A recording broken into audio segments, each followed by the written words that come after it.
Please subscribe my channel. I never thought I'd find myself in a supermarket parking lot at 37 years old, looking at the guy my wife left me for as he casually joked about snapping my neck.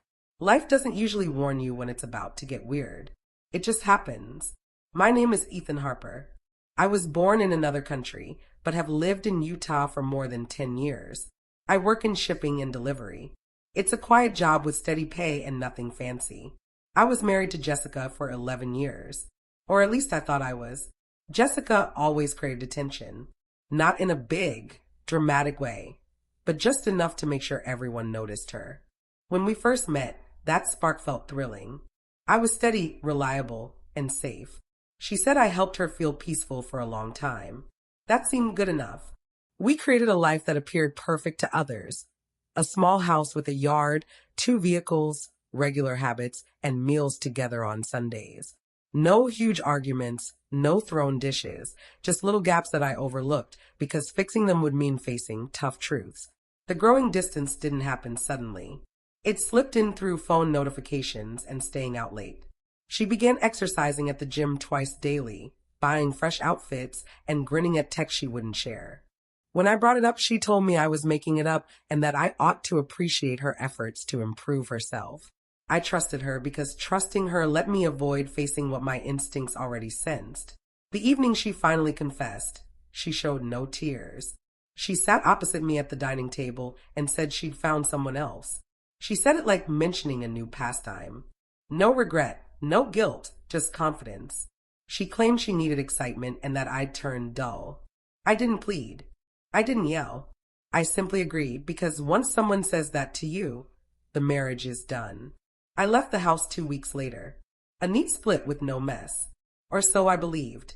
I stopped all contact with her, threw myself into my job, and rebuilt my daily habits. Then one day I bumped into them. I was putting bags of food into my vehicle when a large figure blocked the light.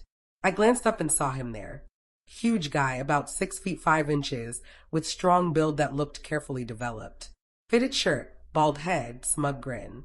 Jessica was a few paces back, arms folded, observing. He didn't say who he was. He just looked down at me and asked, "So you're the former husband?" I agreed. He moved in closer than needed and said he'd heard about me. He added that guys like me don't know when to quit. Then he quietly warned that if I ever contacted Jessica again, he'd snap my neck. Not hit me, not frighten me, but actually snap it like a serious vow. Something odd occurred right then. I didn't feel scared. I didn't feel mad either. I felt clear-headed. This big guy wasn't a real guardian. He was just showing off, a loud, unsure act to scare people. And Jessica wanted that. She wanted height, volume, drama because steady calm no longer satisfied her need for attention. So I gave a small smile. I met his gaze and said nothing. I closed my trunk carefully, put back my shopping cart, and passed them without speaking more. I heard him chuckle behind me, as if he'd triumphed. But really he hadn't.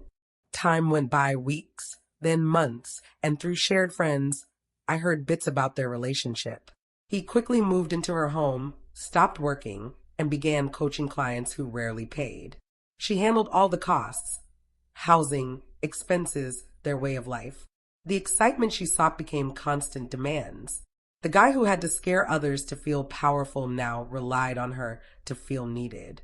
One night, she rang from a different phone. I didn't pick up. She left a message with a heavy sigh. She admitted it was an error. Things weren't as she hoped. He had anger issues.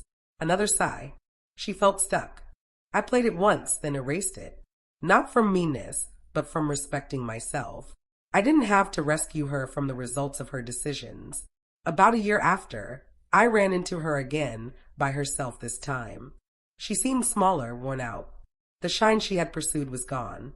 She inquired how I was doing. I gave the honest answer I was good. Better than good. At peace. She agreed as if realizing it too late. This is what I figured out. Real strength isn't about size, muscles, or threats in parking areas. Strength means leaving without insisting on final words. It's picking calm over proving you're right. When he threatened to snap my neck, he believed fear meant control. But true control is realizing you don't fit in someone else's mess anymore, and smiling while you walk away. People think events like that shape who you are. That getting threatened makes you less. It doesn't. What makes you less is remaining where respect is lost.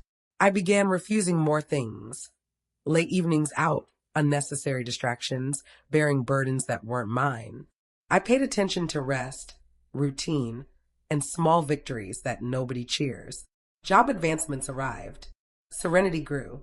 My days became quieter but fuller in purpose. Now and then, I recall that parking lot, not bitterly, but thankfully. It gave the sharpest picture of my past self and the person I chose not to stay as. I didn't seek payback.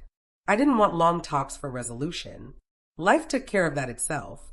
People show their true selves in time, especially when seeking approval over security. Jessica chased thrills because she confused turmoil with affection. The guy she picked needed control because he had no clear path. I wanted neither. I wanted space and healing time. In that openness, I built something tougher than before. Not noisier, not more showy, just genuine. And that's changed everything. That simple truth guides me every day. Dignity, once selected, never requires protection from anyone, anywhere, anytime.